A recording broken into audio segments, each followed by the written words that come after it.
This cat is called Find the Force of Gravity Between Two Objects. I already went through this one, but I found this one incredibly tough. So I would love to walk you through it if you are interested. Else, please leave. But it is about working with multiple lists and then ultimately returning the force of gravity between the two objects. First of all, we get a list with the masses of the objects and the distance between their centers, but also a second list with the units that we have to use, and only then we can return the force of gravity. How can we accomplish this? Well, first of all, I want to make dictionaries for the mass conversion and for the distance conversion. How I want to use them, we get to that, but let's start making the dictionaries. So the mass should start with key value pairs, of course. First of all, I want to make the key value pair for kgs. That will be equal to 1. So we have a key, a colon, and then the value, and then a comma to separate the key value pairs from each other. Then we have grams. There are 1000 grams in 1 kg. Then we have milligrams. Simple as that. 1000 milligrams in 1 gram. 1, 2, 3 extra zeros. Then we have the micrograms that we have to use this character. 1, 2, 3 extra zeros. And then the exotic for me as a European, the LBs. But I take this value. And then we have a distance library that we have to use. Is equal to, we start with meters, is equal to 1. So we have meters, then we have centimeters. We all know that there are 100 centimeters in a meter. So let's use a comma here, let's use a comma there. Then we have millimeters. 10 millimeters is 1 centimeter. So let's add a extra zero there. Then we have the micrometers. Again, we have to use this exotic character. 1000 of them in 1 millimeter. 1, 2, 3 extra zeros. And then the exotic again, the feet. Therefore, we have to use this value. Okay, let's get starting. So the mass of object 1 is equal to, well, for that we have to use the mass library and then the .cat method. What we pass in is the argument.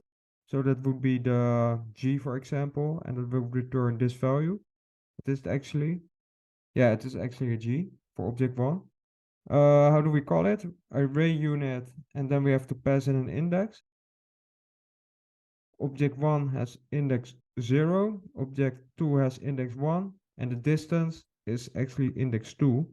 So in square brackets we put in 0, and that we should multiply with this value, the array value, and again index 0.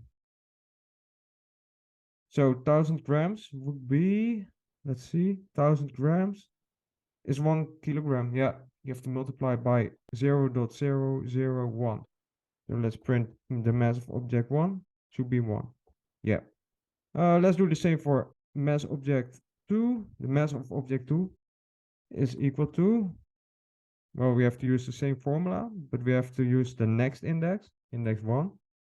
And let's check out our work. That's very important, of course. 1000 kgs. 1000 multiplied by 1. Should be just 1000. Yeah, okay. And then the distance underscore between centers. Try to keep it descriptive. That would be, well, we have to consult our distance dictionary. Again, we use the get method as an argument. We pass in the array unit, but then index 2. That means meters. That will return 1, the value. And we have to multiply that by 100, and that would be array value index 2. Yeah. That's going wonderful. So that should be 100 meters. Let's say that we make millimeters of it. Then we should multiply 100 with 0.0.01. That should return 0.1, right? Let's check it out. Yeah. Let's change it back. It's working like designed. Then we have the gravitational constant that we have to calculate. Let's put it on a new line. Is equal to 6.67. I only take 2 fractions. That's enough. Multiplied by 10 to the power of minus 11. Let's print it. Let's actually make it a valid variable, not with the space. It's even better to avoid capitals in Python. Yeah. And then we have done the bulk of our work. Then we only should calculate this one. The gravitational force is the gravitational constant multiplied by the mass of the first object, multiplied by the mass of the second object, and then divided by the distance between the centers, but multiplied by the power of 2. So let's write that out. Gravitational force is equal to this one multiplied by the mass of object 1 multiplied by the mass of object 2 and then divided by the distance between centers. Let me scroll a bit, but multiplied by the power of 2. That's going really well. Let's return it. Well, looks like it's working. Let's check it out in the interpreter. There we go. Works like a charm. I hope this has been helpful and that you learned something from it. I thank you for watching and hope to see you in another video. Ciao.